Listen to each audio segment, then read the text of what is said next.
कपिल का गुस्सा आखिरकार बुआ दादी पर फूट पड़ा। कपिल बहुत समय से मंगल का अपमान सहता आ रहा था। उसने बार बार बुआ दादी के ताने चुपचाप निगल लिए थे, लेकिन हर किसी की सहनशीलता की एक सीमा होती है। कपिल का स्वभाव ही ऐसा था कि वह गलत को गलत और सही को सही कहने से कभी पीछे नहीं हटता। और इस बार मुद्दा मंगल का था। वो मंगल जिसे कपिल दिल से चाहता था, जिसे कपिल ने उसकी हर अच्छाई और कमजोरी के साथ स्वीकार किया था।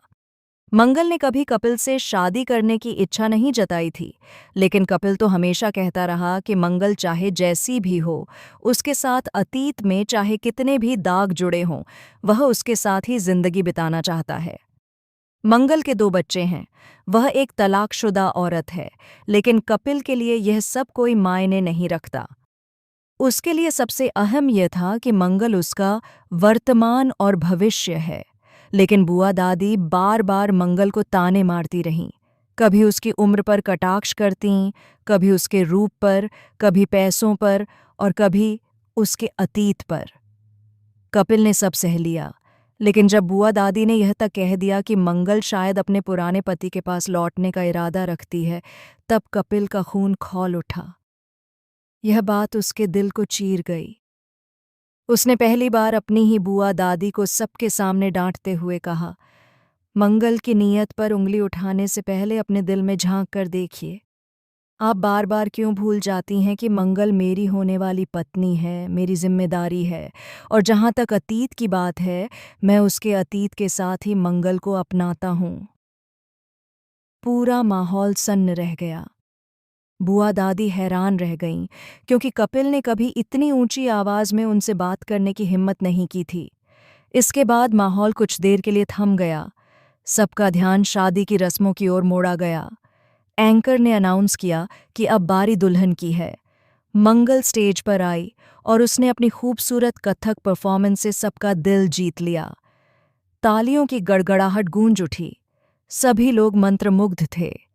लेकिन तभी कहानी ने नया मोड़ लिया। कपिल को डांस के लिए बुलाया गया। कपिल ने पहले मना किया, लेकिन बुआ दादी ने उसे मजबूर कर दिया। कपिल ने डांस नहीं किया, बल्कि सबके सामने मंगल के लिए गाना गाया। यह गाना इतना भावुक और सच्चा था कि मंगल की आंखें भर आईं। सभी लोग कपिल और मंगल की जोड़ी की तारीफ करने लगे। इसी बीच अचानक शादी में प्रवेश हुआ उस इंसान का, जिसे वहां बिल्कुल भी नहीं आना चाहिए था। आदित्य। वह मंगल का पहला पति था। वह शादी अटेंड करने नहीं, बल्कि अपने पिता को दवाई देने आया था। मगर किस्मत को कुछ और ही मंजूर था। उसने मंगल को कॉल किया, लेकिन वह स्टेज पर बिजी थी। तब आदित्य खुद अंदर आया और अपने पिता सुधीश जी को दवाई देने की कोशिश करने लगा। सुधीश जी और कुसुम हक्के बक्के रह गए। उन्हें याद आया कि उन्होंने बुआ दादी से वादा किया था कि आदित्य इस शादी में कदम भी नहीं रखेगा। लेकिन अब आदित्य उनके सामने खड़ा था। आदित्य ने साफ कहा कि वह सिर्फ दवाई देने आया है और तुरंत चला जाएगा। मगर तभी बुआ दादी की नज़र उस पर पड़ी। बुआ दादी की आंखों में चालाकी चमकी। उसने तुरंत बिजली को बुलाया और कहा, ये लड़का हमारी मुसीबत भी है और हथियार भी। इसे इस्तेमाल करके मैं मंगल और उसके पूरे खानदान को बदनाम कर दूंगी। बिजली ने जैसे ही बुआ दादी का प्लान सुना, तुरंत एक ग्लास जूस में शराब मिलाकर आदित्य को थमा दिया।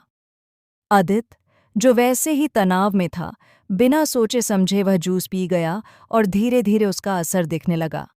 कुछ देर बाद आदित्य का संतुलन बिगड़ने लगा। वह स्टेज पर चढ़ा और ऊंची आवाज में चिल्लाया, लड़की वाले जीत गए, लड़की वाले हमेशा जीतेंगे। उसकी हरकतें सबके सामने तमाशा बन गईं। मंगल शर्म से सिर झुका बैठी। कपिल का खून खौलने लगा। मेहमान आपस में फुसफुसाने लगे कि मंगल का पहला पति शादी में आकर शराब पीकर नाच रहा है। बुआ दादी ने मौका पाकर सबके सामने कहा, देखा, यही है मंगल की असली सच्चाई। जिसकी शादी हो रही है उसका पहला पति यहां नाच रहा है। क्या यही इज्जत है? प्रतिमा ने भी आग में घी डालते हुए कहा कि आदित्य तो हमेशा से दारूबाज रहा है। उसने मंगल की सगाई भी बर्बाद की थी। आदित्य लगातार डांस करता रहा और चिल्लाता रहा कि लड़की वाले जीत गए। शांति तो गुस्से में फट पड़ी और कहने लगी कि वह आदित्य को मार देगी, लेकिन लिपिका ने किसी तरह उसे रोका। इस पूरे तमाशे के बाद आदित्य वहां से जाने लगा, मगर तभी कपिल ने उसे जोर से पुकारा, आदित्य रुको! सभी लोग सन्न रह गए। कपिल की आंखों में खून उतर आया था। उसने आदित्य का हाथ पकड़ लिया और कहा, आज अगर तू यहां से भागा तो मैं तुझे कभी माफ नहीं करूंगा। तूने मेरी शादी में आकर मेरी होने वाली पत्नी को बदनाम किया है, और इसके पीछे कौन है मैं यह भी अच्छी तरह जानता हूं। सबके चेहरों पर हैरानी छा गई। कपिल ने बुआ दादी की ओर देखा। उसकी नजरें साफ कह रही थीं कि वह अब चुप नहीं बैठेगा। लेकिन सबसे बड़ा झटका तब लगा जब कपिल ने सबके सामने कहा, अगर आज किसी ने मंगल पर उंगली उठाई तो मैं यह शादी यहीं रोक दूंगा, क्योंकि मुझे शादी चाहिए, लेकिन इज्जत से, बेइज्जती से नहीं। पूरा मंडप गूंज उठा। बुआ दादी का चेहरा सफेद पड़ गया। मंगल सिसक उठी। एपिसोड यहीं पर खत्म होता है, लेकिन माहौल में ये सवाल तैरता रह जाता है कि क्या कपिल सचमुच शादी तोड़ देगा, या फिर वह बुआ दादी और आदित्य को बेनकाब कर मंगल की इज्जत बचाएगा।